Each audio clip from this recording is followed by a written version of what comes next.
Exercises and Problems. Section 1.1 Motion Diagrams. 1.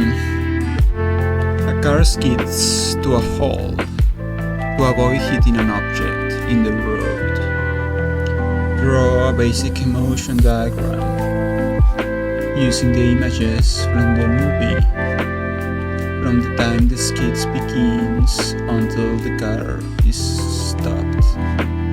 So we need to know what a motion diagram is, as if we didn't. So let's start the chapter. Chapter 1: Concepts of Motion. Motion takes many forms. Some are simple, others, like this, are complex. Literally. The universe in which we live is one of change and motion. This snowboarder was clearly in motion when the photograph was taken. In the course of a day, you probably walk, run, bicycle, or drive your car, all forms of motion. The cloak hands are moving inexorably forwards as you read this text. The pages of this book may look quite still, but a microscopic view will reveal jostling atoms and whirling electrons. The stars look as permanent as anything, yet the astronomer's telescope reveals them to be ceaselessly moving within galaxies that rotate and orbit yet another galaxies. Motion is a theme that will appear in one form or another through this entire book. Although we all have intuition about motion based on our own experience, some of the important aspects of motion turn out to be rather subtle. So, rather than jumping immediately into a lot of mathematics and calculations, this first chapter focuses on visualizing motion and becoming familiar with the concepts needed to describe a moving object. We will use mathematical ideas when needed because they increase the precision of our thoughts, but we will defer actual calculations until chapter 2. Our goal is to lay the foundations for understanding motion. 1.1 Motion Diagrams. The quest to understand motion dates to antiquity. The ancient Babylonians, Chinese, and Greeks were especially interested in the celestial motion of the night sky. The Greek philosopher and scientist Aristotle wrote extensively about the nature of moving objects. However, our modern understanding of motion did not begin until Galileo, 1564, first formulated the concepts of motion in mathematical terms: translational motion, circular motion, projectile motion, rotational motion. Looking ahead, the goal of chapter 1 is to introduce the fundamental concept of motion. In this chapter, you will learn to draw and interpret motion diagrams, describe motion with vectors, use the concepts of position, velocity, and acceleration, use multiple representations of motion, analyze and interpret motion problems, draw and analyze motion graphs. And it took Newton and the invention of calculus to put the concept of motion on a firm and rigorous footing. As a starting point, let's define motion as the change of an object's position with time. Examples of motion are easy to list: bicycles, baseballs, cars, airplanes, and rockets are all objects that move. The path along which an object moves, which might be a straight line or might be curved, is called the object's trajectory. Figure 1.1 shows 4 basic types of motion that we will study in this book. Rotational motion is somewhat different from the other 3, in that rotation is a change of object's angular position. We'll defer rotational motion until later, and for now, focus on motion along a line, circular motion, and projectile motion.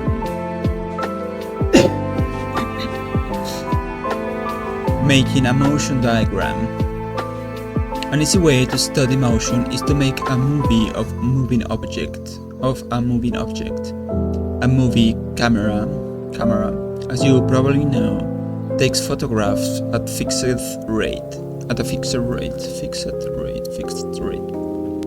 Typically 30 photographs every second. Each separate photo is called a frame, and the frames are all lined up one after the other in a film strip. As an example, figure 1.2 shows 4 frames from the moving of a car going past. Not surprisingly, the car is in a somewhat different position in each frame. Suppose we cut the individual frames of the film strip apart, stack them on top of each other, and project the entire stack at once onto a screen for viewing. The results is shown in figure 1.3. A motion diagram of a car shows all the frames simultaneously. The same amount of time elapses between each image and the next.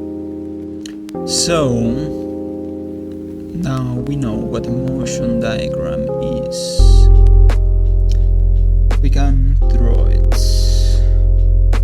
Let's publish the question first. Let's clear this. Let's create a new topic. Physics for scientists. Chapter 1. Let's publish a question, a problem. Oops. We copy the problem, we paste the problem, we publish the problem, we open the problem, and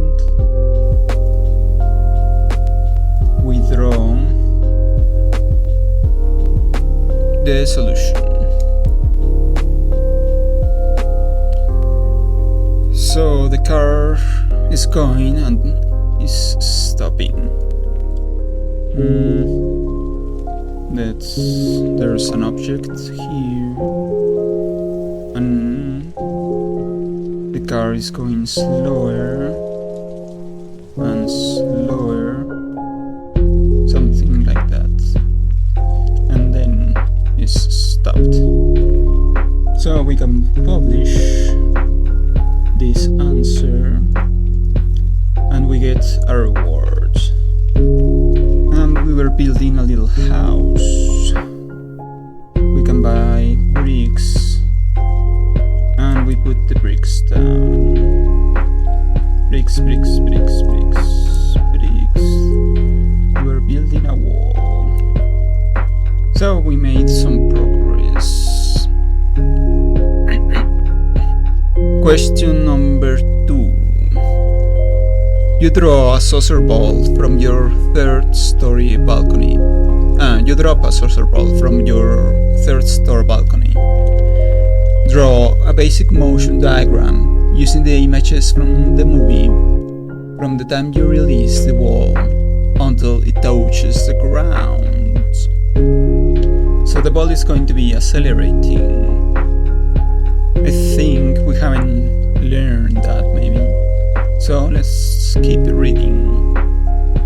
The composite photo showing an object's position at several equal space instants of time. It's called a motion diagram. As simple as motion diagrams seem, they will turn out to be a powerful tool for analyzing motion. Note, it's important to keep the camera in a fixed position as the object moves by. Don't pan it to track the object's motion, the moving object. Now let's take our camera out into the world and make a few motion diagrams. The following table shows how we can see important aspects of the motion in an object in a motion diagram. Examples of motion. An object that occupies only a single position in a motion diagram is at rest, like a ball, a stationary ball on the ground. Images that are equally spaced indicate an object moving with constant speed. A skateboarder rolling down the sidewalk without accelerating. An increasing distance between the images shows that the object is speeding up. A sprinting starting the 100-meter dash. A decrease in distance between the images shows that the object is slowing down. What we just draw. The problem. A car stopping for a red light. More complex motion shows aspects of both slowing down as the ball rises and speeding up as the ball falls. A jump shot from center court. Baseball, basketball.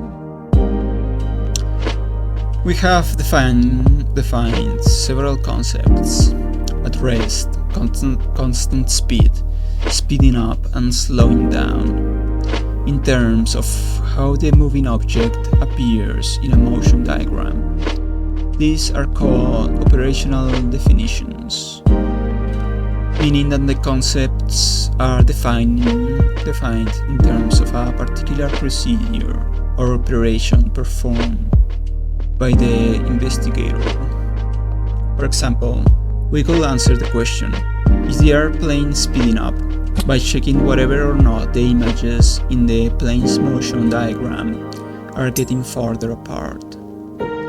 Many of the concepts in physics will be introduced as operational definitions. This reminds us that physics is an experimental science. Stop to think. Which car is going faster, A or B? Assume that there are equal intervals of time between the frames of both movies.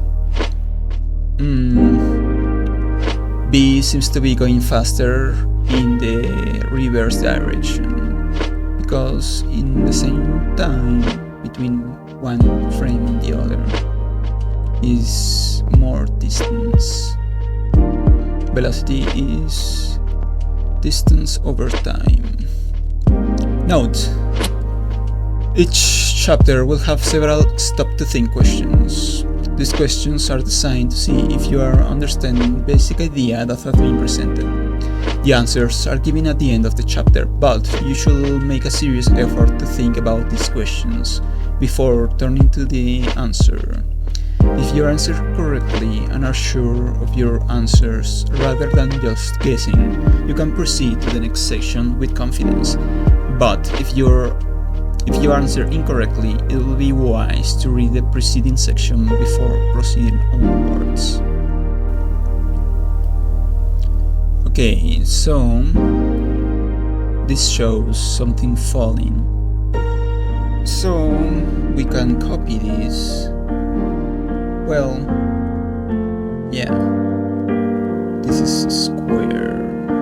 Little distance, more distance is accelerating. So that's the same question that we were trying to solve.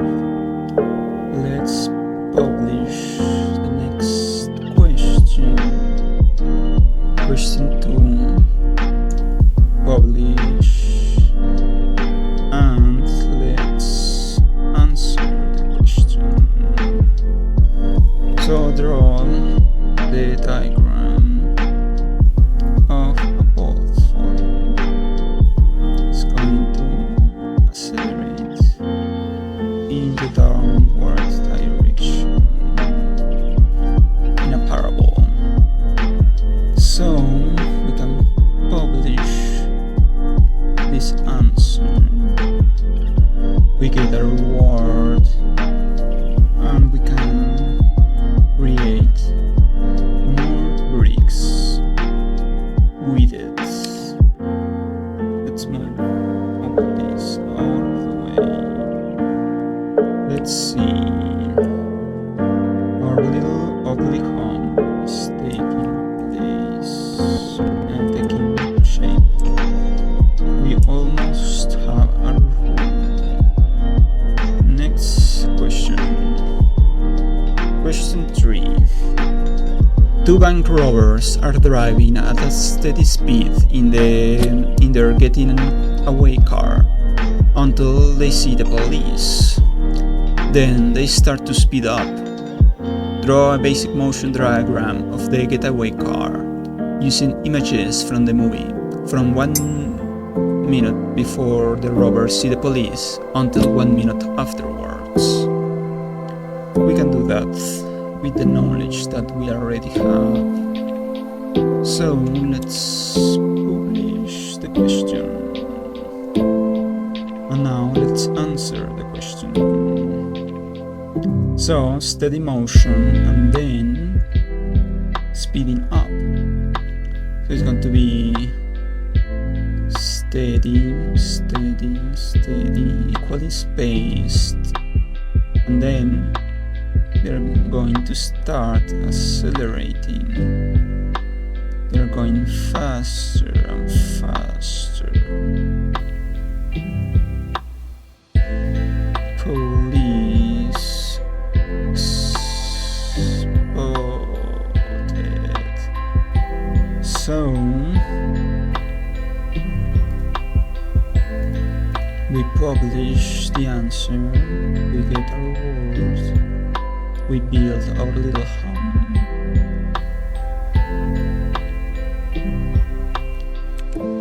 Let's make some bricks. Let's close the home. Start building the walls up. We can remove little cubes. It's kinda silly. Remove cubes from cubes. Anyway, next question. Section 1.2.